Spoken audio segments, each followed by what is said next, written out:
in the upscale Sandhurst neighborhood of Johannesburg, where golden almond trees cast shadows over iron-gated villas. Elena Mbatha and Noah Davenport were born just 3 months apart, but they didn't grow up in the same world. Elena, the only daughter of Busi Mbatha, a self-made Zulu fashion designer renowned for her collections infused with African spirit, was raised proudly. Her father had passed away early. She and her mother lived with quiet dignity, symbolizing black success amid a predominantly white elite. On the other hand, Noah was the son of the Davenport family, owners of the largest real estate empire in South Africa. His father was a quiet yet courteous man, while his mother, Margot, a powerful blonde woman, was obsessed with preserving the family's reputation. To her, the Davenport bloodline was not to be mixed, diluted, or compromised. Yet, destiny has its way. Since age 5, Elena and Noah have known each other through the times. Elena's mother came to assist with interior renovations at the Davenport estate. The two children, a dark-skinned, bright-eyed girl and a tousle-haired boy, naturally grew close.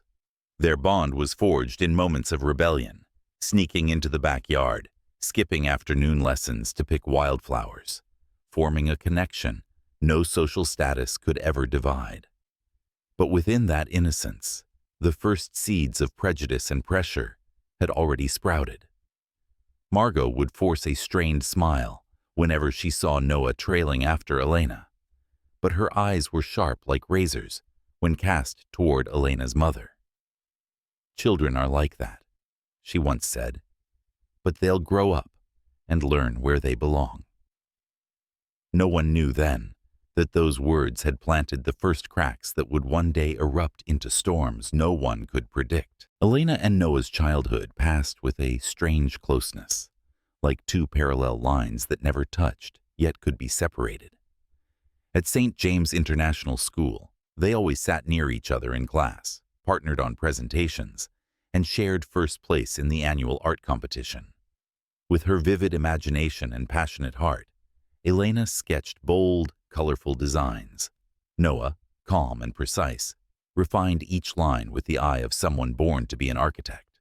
But the closer they grew, the more the world reminded them of the distance between them.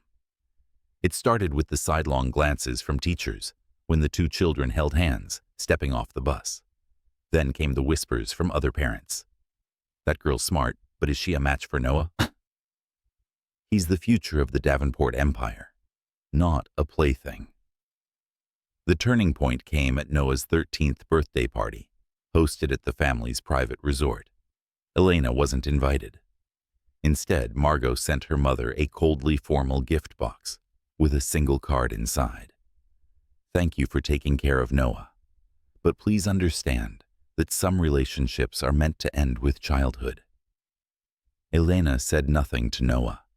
She only gave a faint smile and scribbled absently in her sketchbook. But from that day forward, something unspoken settled between them. Quiet spaces that hadn't existed before. Though angry at his mother, Noah didn't dare defy her. He began avoiding the spontaneous hugs and stopped visiting Elena's home, citing homework or family plans. He didn't realize that Elena was learning how to need no one each time he turned away. Their friendship continued, but now, with hairline fractures, silent and simmering. And within that dim and quiet tension, something else began to take shape. Something beyond friendship, something beautiful and dangerous, in a world that would never allow it. 16 came like a strange breeze, not loud but powerful enough to shift everything. Elena had grown into a sharp young woman, her gaze always carrying something intelligent and elusive. Noah had grown taller. His face was angular, his eyes deeper, like they held a quiet weight he never spoke of.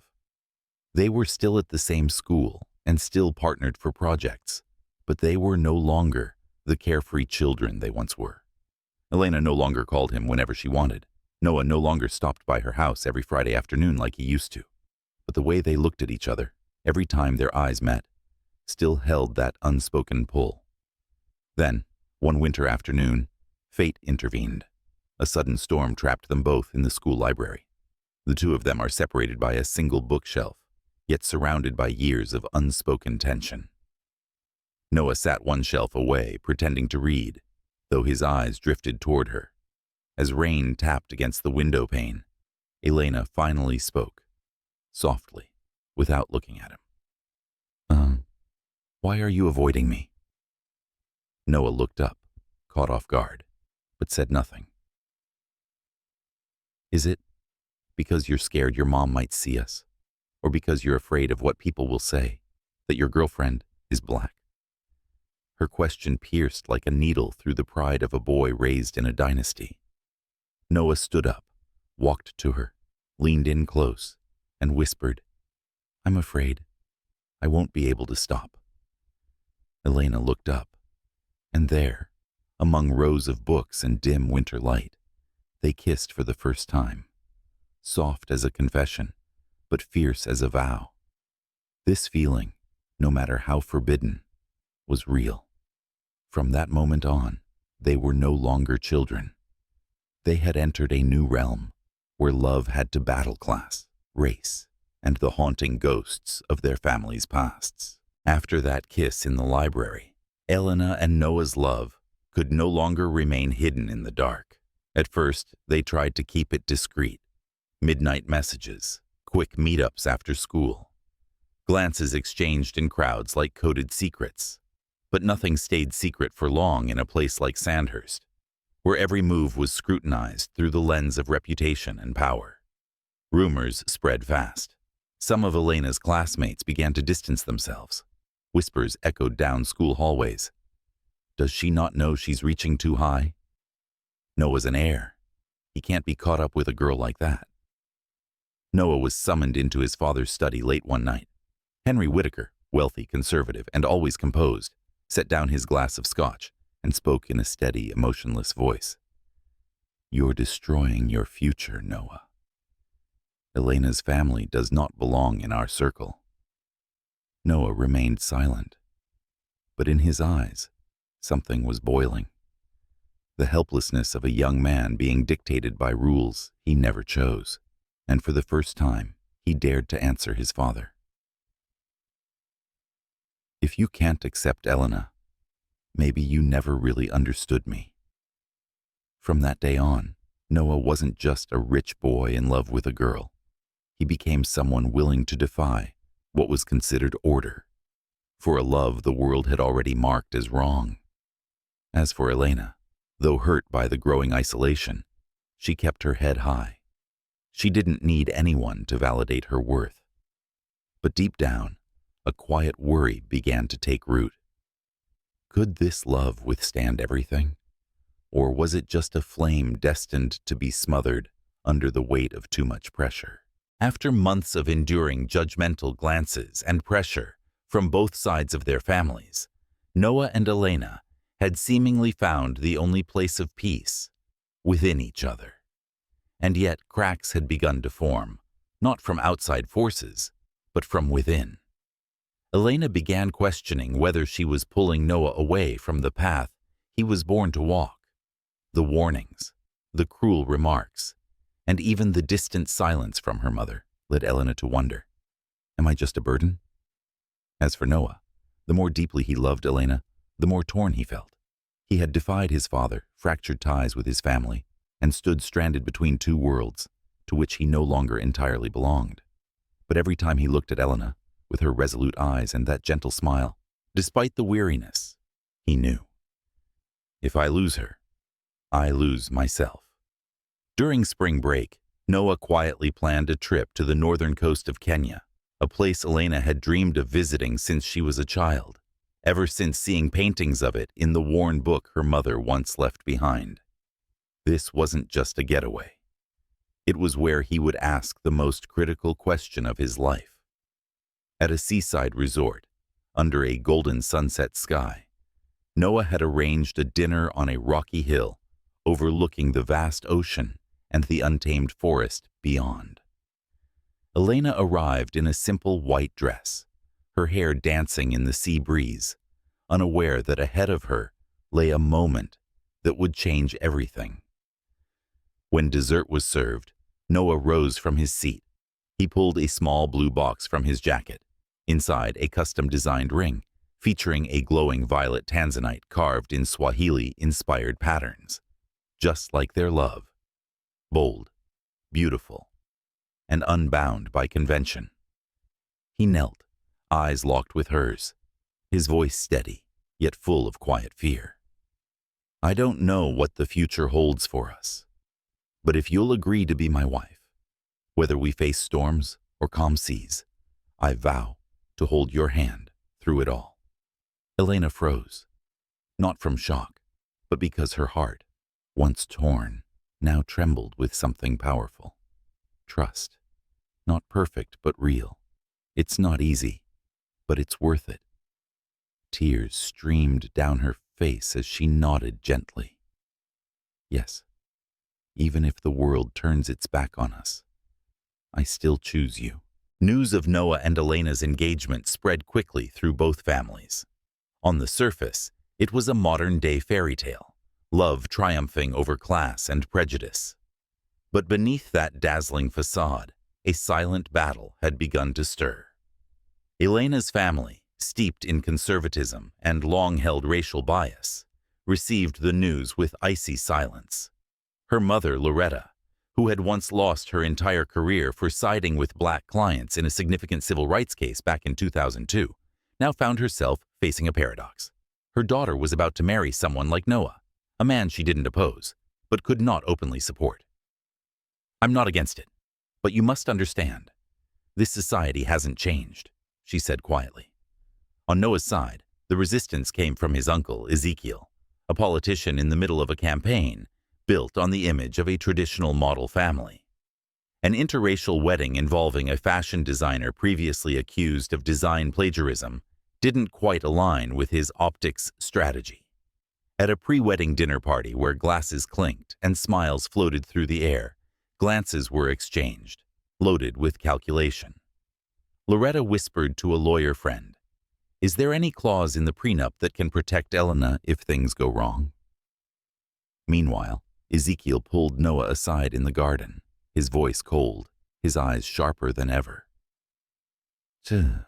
"You've chosen your path, but remember, when everything falls apart, family won't always be where you can run back to."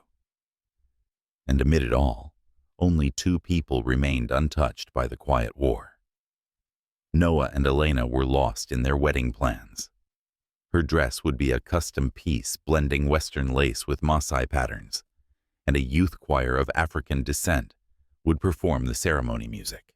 But neither of them knew that behind the scenes, a special gift was being quietly arranged, one that would forever change the ending of their most important day. Dawn broke over the peaks of Elgin, casting soft golden light onto the red-tiled roof of the villa where the wedding was to take place. The scene was dreamlike. Strings from the symphony orchestra floated through the garden air, everything choreographed perfectly. Elena wore a gown that fused classic European elegance with traditional Maasai patterns. Her hands trembled as she adjusted the veil. Looking at herself in the mirror, she whispered, "As long as I reach him, everything will be worth it." But the reflection behind her, her mother, Loretta, stood cold and still. No compliment, no blessing, just a quiet statement, enough to weigh on Elena's heart. "I hope you truly know what you're doing." Meanwhile, in the groom's suite, Noah was fastening the last button of his crisp white shirt with help from his best friend. But the atmosphere in the room was heavier than his tailored vest. His uncle Ezekiel's words landed like lead. "Do you realize the road you've chosen will slam shut doors, not just for you, but for this entire family? I didn't choose the easy road. I chose Elena. Then you've also chosen her consequences." Outside, guests began to arrive. Business magnates, designers, politicians, members of the press, all eager to witness this so-called wedding of the century, where culture, race, and power converged. But not everyone came to celebrate. In the far corner of the garden, a man dressed in black, handed a sleek package to the event receptionist, claiming it was a special gift from the bride's family. No one questioned it. The box was placed on the gift table, unaware that inside lay the flight control device for the helicopter Elena's father had commissioned as a wedding present. As the symphony reached its crescendo and the ceremonial gates opened, Elena walked toward Noah, arm in arm with her father. But the proud, strong man who had once raised her to believe in dignity now bore an unspoken fear in his eyes. When he handed her hand to Noah's, he leaned in and whispered something strange. "If things don't go as you expect, trust your instinct." Elena blinked in confusion. Noah gently squeezed her hand. They smiled at each other, unaware that behind the glowing sun of the altar, a shadow had begun to pass. Neither knew that the helicopter waiting for them was no longer a symbol of soaring love, but the harbinger of a tragedy about to unfold. After the solemn and emotional ceremony, the wedding reception peaked with lively music and overflowing wine glasses. The speeches made everyone laugh, shed tears, and admire the love between Elena and Noah, two people who seemed destined for each other. As the sunset bathed the western sky in golden hues, Elena's father stood up in the middle of the banquet hall, raised his glass of wine, and spoke in a hoarse voice filled with emotion. "I've spent my whole life chasing perfection, but today I realize that true perfection is the look my daughter gives this man, and because of that, I want to give them one final gift as a beginning for their new journey together." All eyes turned to the terrace, where a black and gold helicopter awaited, gleaming under the lights like a proud falcon. Applause erupted. Elena turned to Noah, surprised and excited. "Did you know about this?" "No, but it looks like today's full of surprises." They were guided toward the landing pad, hand in hand, amidst the cheers of guests. The pilot stood ready, smiling professionally. No one noticed that the flight control system had been replaced with a sophisticated replica, one programmed not to ensure a safe journey, but to guide them to the edge of a cliff. Noah helped Elena into the cabin, fastened her seatbelt, and sat beside her. He held her hand tightly. "Ready to fly into the future? As long as I'm with you, anywhere is fine." The engine roared, and the helicopter lifted off the ground. Below, guests waved, flares lit up the sky, and lights shimmered like a festival.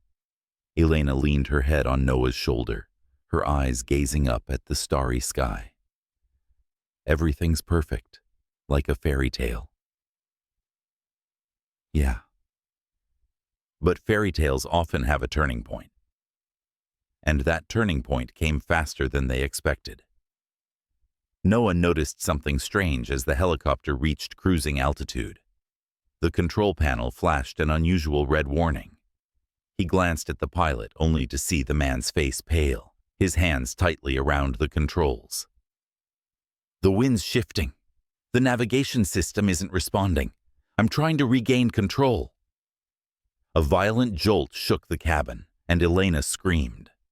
The sky around them darkened. The sea below swirled into deadly whirlpools.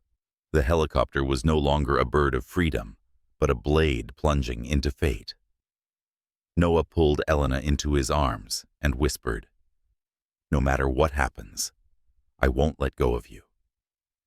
Elena had just enough time to meet his eyes, a tear still clinging to her cheek, when everything suddenly tilted. The helicopter plummeted from the sky like a cursed meteorite, diving toward a treacherous cliffside. And in that moment, the fairy tale became a nightmare. The engine screamed one final time before falling silent. Then, boom! The helicopter slammed into the rocky mountainside with a deafening impact that tore through the sky.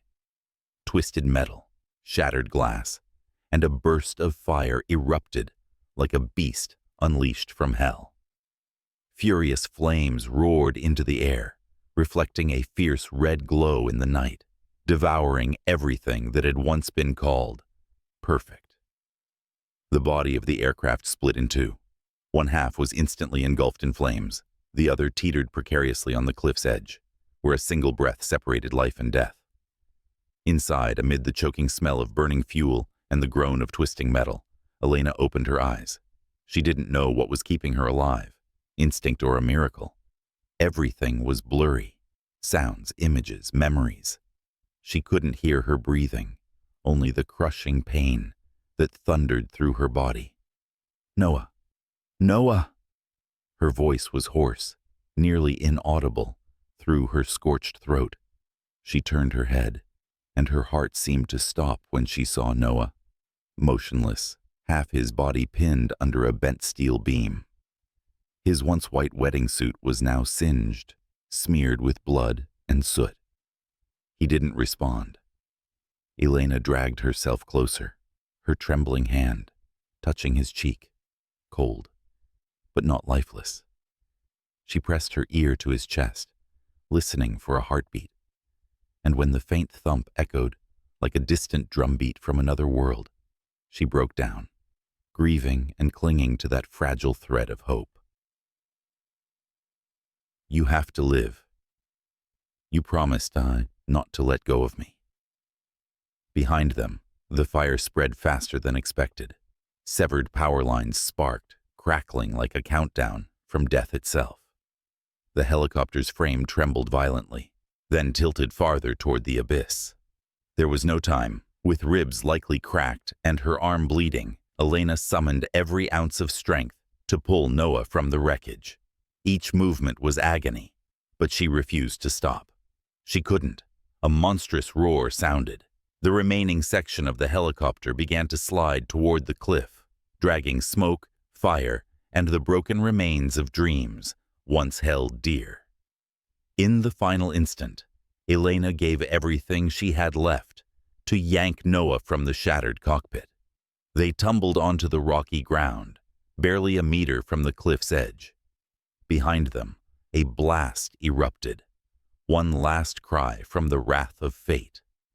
A chunk of the helicopter, along with all its luxury and blessings, once bestowed, plunged into the ocean below, vanishing into the void.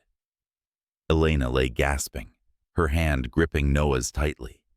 She didn't know if he could still hear her, but she was still breathing, and not ready to say goodbye. The final explosion had faded into silence, but its echo still reverberated through Elena's entire body.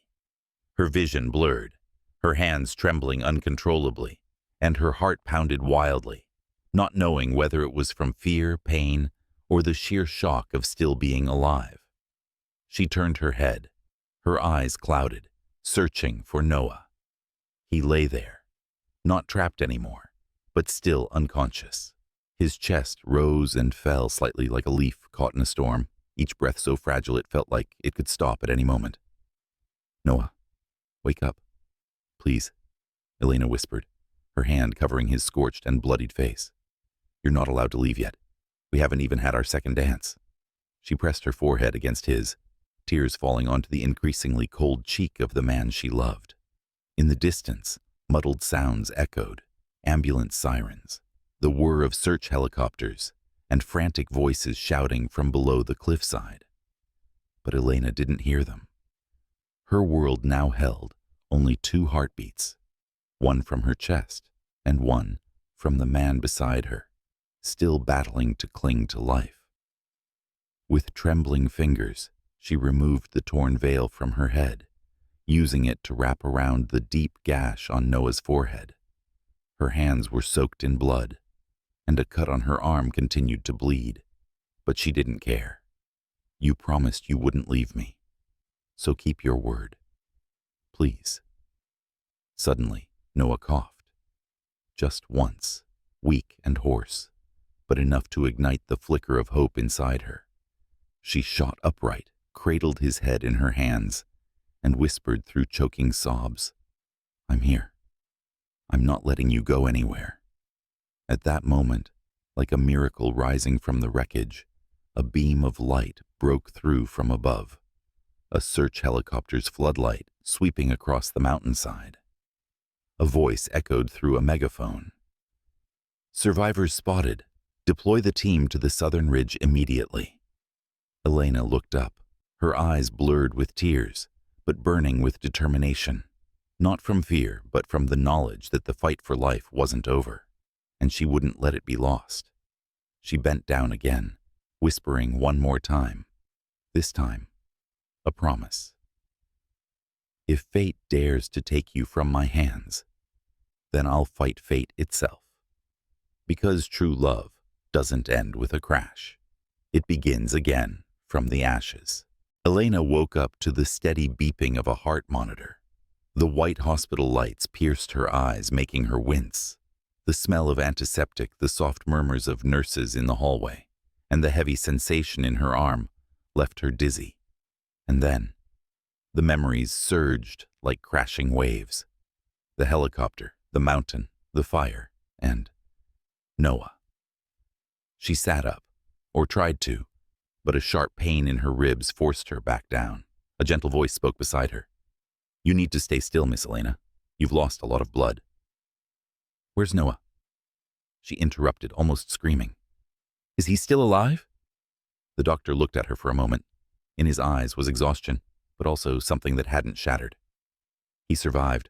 We operated for 12 straight hours. He's not out of danger yet, but there's still hope." Elena burst into tears, not from pain, but because hope wasn't dead. 3 days later, in the intensive care unit, she was wheeled next to Noah's bed. He lay motionless, his body covered in IV lines, ventilators, and bandages. But that face was still Noah's, the boy she had loved since childhood. "You were always the strongest person I knew," Elena whispered, taking his hand. "Now it's time to prove it again." She began to talk. In the afternoons, they chased each other in the garden. About the wedding dress, she didn't get to wear it for even an hour. About the first song they never finished dancing to. She told it all. Through pain, through hope, and with a heart that had never truly broken. On the 5th day, Noah moved a finger. On the 8th day, he opened his eyes. On the 14th day, he uttered his first words. You're still here?" Elena broke down in tears, burying her head into his hand. Never left. News of the crash spread across the media, but the story didn't end with a funeral. It ended with an image. 2 survivors, hand in hand, leaving the hospital to the applause of the medical team and hundreds waiting outside. They weren't a symbol of a perfect wedding. They were proof of a love that had survived hell. 6 months after the tragedy, Cape Town still spoke of the crash as an unforgettable nightmare. But among the whispers, no one expected that Elena and Noah wouldn't just survive.